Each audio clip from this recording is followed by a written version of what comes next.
जुड़ चुके हैं दी अर्थ न्यूज के साथ और मैं आपके साथ हूं रोमी केरनी। और अभी कुछ दिन पहले ही जम्मू कश्मीर के एलजी जो है मनोज सिन्हा उनके द्वारा जो है जेकेपीएसआई के जो भी एस्पिरेंट्स हैं उन्हें एक तोहफा दिया गया, 2 साल की रिलैक्सेशन को प्रोवाइड किया गया। और आज एक बार फिर ये एस्पिरेंट्स जो हैं प्रदर्शन के लिए 2 साल का रिलैक्सेशन जो हो आपको दी है, फिर भी क्या कुछ वजूहत हैं कि आज आप यहाँ पर अपना प्रोटेस्ट दर्ज करवा रहे हैं? सर बेसिकली तो जो 2 साल की रिलैक्सेशन जो एलजी साहब ने दी है, हमें उससे कोई एतराज़ नहीं है, ठीक है। वो भी जो यूथ हैं, ठीक है, हम उनके लिए कुछ नहीं कह रहे, उनको भी मौका मिलना चाहिए। बट हम ये कहते हैं कि जो 1 टाइम एज रिलैक्सेशन जिसको बोलते हैं, ठीक है, वो होती है इक्विवेलेंट टू 5 ईयर, ठीक है। लेकिन ये जो 2 साल की एज रिलैक्सेशन दी है, ये पहली बार हमें देखने को मिला। अगर 18 में जेकेपीएससी के जब एग्ज़ाम हुए थे उसमें उन्होंने 32 से 37 कर दी थी जनरल कैटेगरी के लिए, राइट। लेकिन उसके बाद जब 90s में मिलिटेंसी का टाइम था उसमें भी 1 टाइम जो एज रिलैक्सेशन थी वो 5 ईयर की थी। लेकिन ये फर्स्ट टाइम ऐसा हुआ है कि 2 ईयर की एज रिलैक्सेशन, ऐसा क्यों?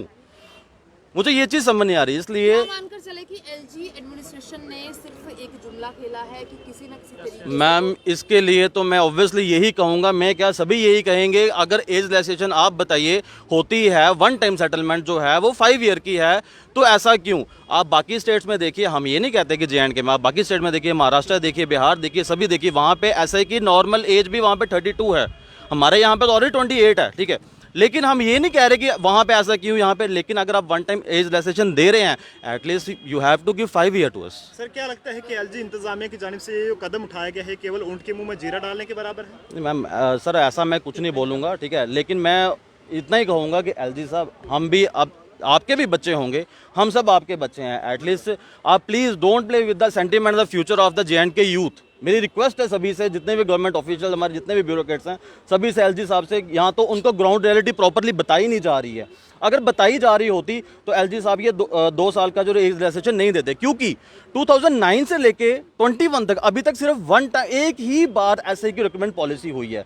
तो तब तक क्या 11 साल 10 साल से लेके अभी तक क्या हमें एक ही मौका मिलना चाहिए था? क्योंकि SRO 2005 जो है वो ये कहता है, क्लॉज 2 ये कहता है कि साल में हमें 2 बार ऐसे की रिक्रूटमेंट पॉलिसी होनी चाहिए।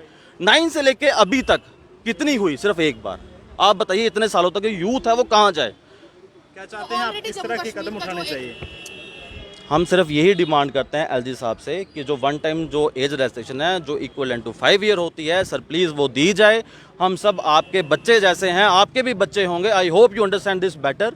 प्लीज़ सर, मेरी यही रिक्वेस्ट है कि जो एज रिलैक्सेशन है वो 5 ईयर की जाए। सर मेरा एक सवाल है कि जम्मू कश्मीर की अगर बात करें, अनएम्प्लॉयमेंट के ग्राफ में सबसे ऊपर नजर आ रहा है, तो अगर इसी तरीके से चलता रहा तो ये ग्राफ और तरीके से बढ़ता रहेगा। मैम मुझे वही चीज़ तो समझ नहीं आ रही है। अगर आपको पता है कि जे.एंड.के जो है अनएम्प्लॉयमेंट में इंडिया पे नंबर सबसे टॉप पे हम जा रहे हैं, राइट।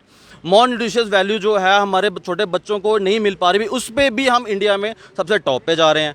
अब और किस चीज़ पे हमें टॉप पे लाना है? मैं तो यही कहूँगा कि एलजी साहब प्लीज़ मत कीजिए ऐसे। हम यूथ ऑलरेडी बहुत ज़्यादा फ्रस्ट्रेट हैं। प्लीज़ हमारे सेंटीमेंट और फ्यूचर के साथ मत खेलिए। हमें जो 1 टाइम एज रिलैक्सेशन जो इक्वलेंट टू 5 ईयर होती है, please give it to us, youth of the J and K. क्या आपने इस हवाले से साफ तौर पर इनका यही कहना है कि जिस तरीके से जो 2 साल की रिलैक्सेशन दी गई है उसे बढ़ाकर जो है यानी कि 5 साल का किया जाना चाहिए, क्योंकि हर बार जो है 5 साल की रिलैक्सेशन मिलती है। इस बार जो है एक जुमला खेल दिया गया है एलजी एडमिनिस्ट्रेशन की तरफ से और 2 साल की रिलैक्सेशन जो है इन लोगों को दी गई है। अब ये सवाल कर रहे हैं कि अगर इसी तरीके से चलता रहा तो जम्मू कश्मीर का ग्राफ जो कि अनएम्प्लॉयमेंट में लगातार ऊपर बढ़ रहा है वो इसी तरीके से बढ़ता रहेगा और उसकी पूरी जिम्मेदारी जो है एडमिनिस्ट्रेशन की होगी। अब क्या होगा, अगला फैसला एडमिनिस्ट्रेशन का वो देखना होगा। तब तक के लिए आप जुड़े रहे दी अर्थ न्यूज़ के साथ।